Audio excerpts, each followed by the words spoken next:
అందరికీ నమస్కారం అండి. ఒక కూతురు, ఒక కొడుకు పెళ్ళిడికి వచ్చేసి డిగ్రీలు చదివేసుకుని పిల్లలు ఉద్యోగాలు చేసుకుంటా ఉండేటప్పుడు భర్త పనికి రాలేదు ఆడావిడికి. ఎంత వికారమైన పనులండి అయ్యి.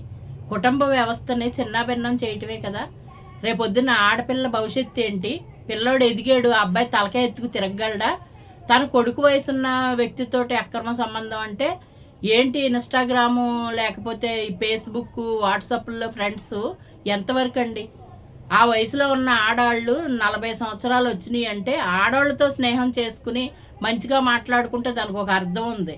మగోళ్ళతో స్నేహం వీళ్ళకెందుకండి? సంసార పక్షంగా ఉండి సంసారాలు చేసుకునే వాళ్ళకి ఏంటిది?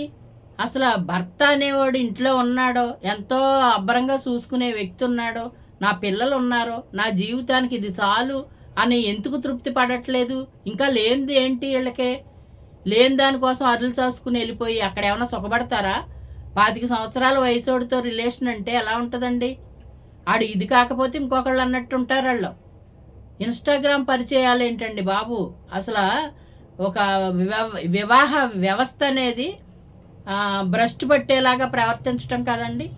చక్కటి సంసారం పిల్ల పాపలతో ఉన్నప్పుడు అందమైన భర్త, చక్కటి భర్త, కష్టపడి పెంచే భర్త అయినప్పుడు ఏమిటి వీడికి ఖర్చు, నష్టం ఏంటి ఇంట్లో? ఆ అబ్బాయి తలదించుకుని మాట్లాడుతున్నాడు ఆ కొడుకు. నాకు చాలా బాధ అనిపించిందండి. ఎందుకంటే ఆ అబ్బాయి తలకాయ ఎత్తుకుని తిరిగి ఉద్యోగం చేసుకునేవాడు తల్లి చేసిన పనికి సిగ్గుపడుతున్నాడు. ఆ ఆడపిల్ల పరిస్థితి ఇంకెలా ఉందండి? ఆ భర్త పరిస్థితి ఇంకేంటండి? ఆ తలంపులే కదండి.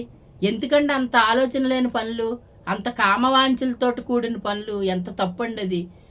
ఆడవారిని అవమానించుకున్నట్టున్నది. ఆ మాట చెప్తాను కూడా నాకు చాలా బాధ అనిపిస్తుంది, సిగ్గు అనిపిస్తుందండి. ఆ వయసులో ఇంకా కావాల్సినవి ఏంటండి?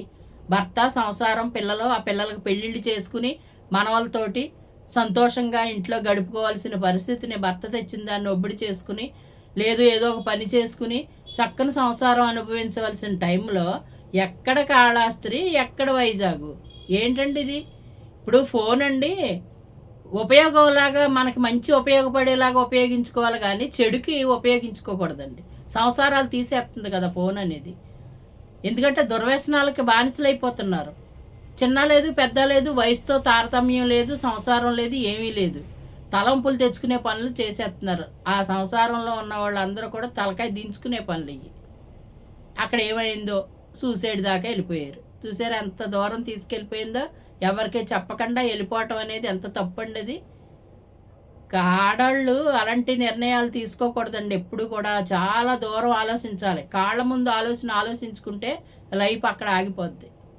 ఆగిపోద్దా? ఒక రకమైన బాధ కాదు. ఇప్పుడు ఆ ఆడపిల్ల చూడండి పాపం. నాకు అండి ఎక్కువ ఇలాంటివి జరిగినప్పుడు పిల్లల మీద ఉంటుంది దృష్టి. ఆ పిల్లలు ఏం పాపం చేశారు? వీళ్ళ వల్ల వాళ్ళు ఎంత నష్టపోతున్నారు, ఎంత అవమానపరంగా ఫీల్ అవుతున్నారు? ఆ పిల్లలు ఏం తప్పు చేశారు? వీళ్ళ కడుపును పుట్టి తప్పు చేశారా అని బాధ వస్తూ ఉంటుందండి నాకు. నా దగ్గరికి వచ్చిన కేసుల వాళ్ళని కానివ్వండి, ఇలాంటి వాళ్ళని కానీ చూసినప్పుడు, విన్నప్పుడు నా మనసులో బాధ అది ఉండిపోద్దండి.